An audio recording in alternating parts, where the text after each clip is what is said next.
Hey, what's happening, people? In today's video, we're going to talk about the first 3 cards you can get. As a service, the companies are able to issue you these cards. Most banks are able to issue these cards because they want an introductory offer and they want to capture you into their ecosystem. At the end of the day, if you have a 740 credit score, okay, or greater, you're going to be able to get approved for pretty much anything.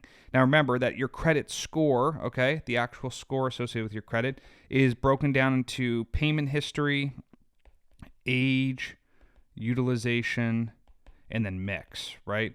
And at the end of the day, mix is probably the least important thing. Definitely payment history, most important. Utilization, you want to keep that under 30% for sure, ideally even less than that. And then age, ideal scenario is 2 years old. Now remember that the age is the blended age of all of the different cards that you have, right? So if you have a card that's 5 years old and you open a new card today, your average age goes to 2.5 years, right? 5 and 0. Which is 5 divided by 2 is 2.5. So just keep in mind, these are the parameters that you need. If you have the 740 credit score, these are the cards that will be the best ones to get. So first thing you're going to do is you need to count up your personal credit cards. Okay, so these are all the credit cards that report to your personal credit.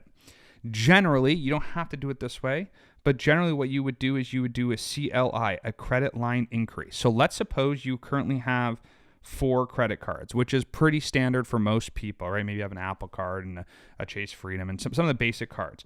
Let's say your first card, you have a 10,000 limit on it. Let's say you have one of these really low limit cards, it's 5,000. You got another one that's good, maybe like an Amazon card or something like that, and an Apple card or something like that. So maybe your credit situation looks like this. You have 2 $15,000 cards, a $10,000 card, and a $5,000 card, right? So add this up. So these two together are 30, plus this is 40, plus this is 45.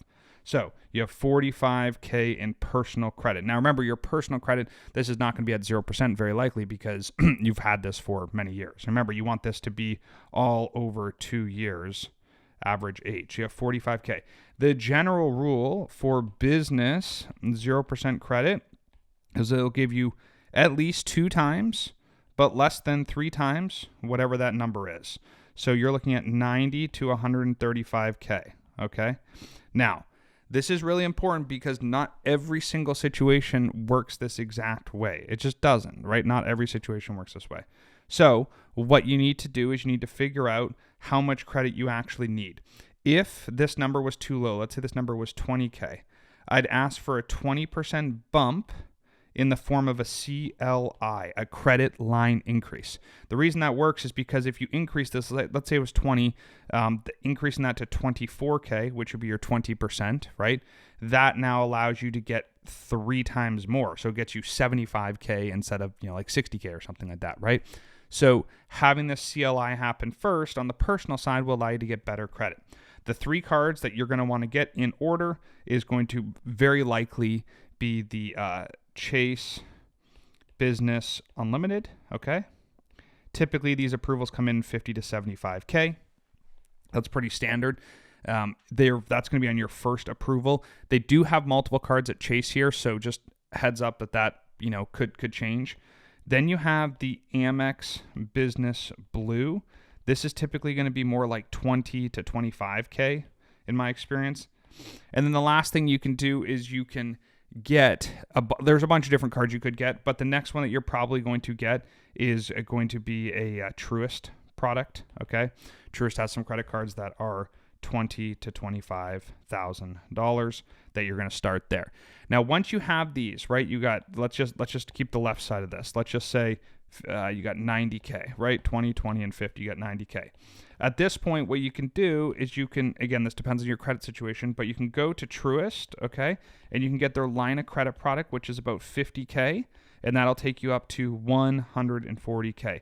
Now, this is not a 0% product, but it's typically an interest-only line of credit product. And so what you could do is if you are flipping, right, which a lot of you are flipping or growing a biz, you can use this line of credit to put the money in and get it back out, go back and forth. So maybe your line of credit has, 50K. You can draw it down to, let's say, 40K, and then you can pay back the extra 10. So you can, switch it from this back to this. Pay it in, pay it out, pay it in, pay it out, okay? Now, the last thing to keep in mind that I think would be very useful is that every time you do this, you'll have an inquiry, okay? And the inquiries, you really don't want to have more than 3. So you want 3 or less inquiries. Each bureau, right? Remember there's 3 bureaus. They all report for different cards. So like Chase uses a different bureau versus Truist versus Bank of America and things like that. So what you have to figure out is what bureaus are pulled based on what banks so that you can have one inquiry across each of the bureaus. Remember, you have TransUnion, you have Equifax, and you have Experian. And each card has to fit into one of these 3 categories. And so you'd want to do a TransUnion app and then an Equifax app and an Experian app and try to get one card from each of these so that it's spread out, okay? Now, this credit strategy is something that the company is able to help you with, but it's very important that, there's a full analysis. You need to know how much personal credit, what is your credit score, can we raise personal credit using a credit line increase, and then can we apply for these cards? And the order in which you apply is very, very important to get maximum funding. You apply in the wrong order, put the wrong information down, no bueno, not going to be approved. So this is the strategy for the top 3 cards. Again, you have your Chase Business Unlimited, Amex for the business, and then Truist has a couple products that are going to get you 20 to 25 grand. So this is where you should start. If you have questions, drop it in the comments below, and we will help you out. Thanks so much for watching.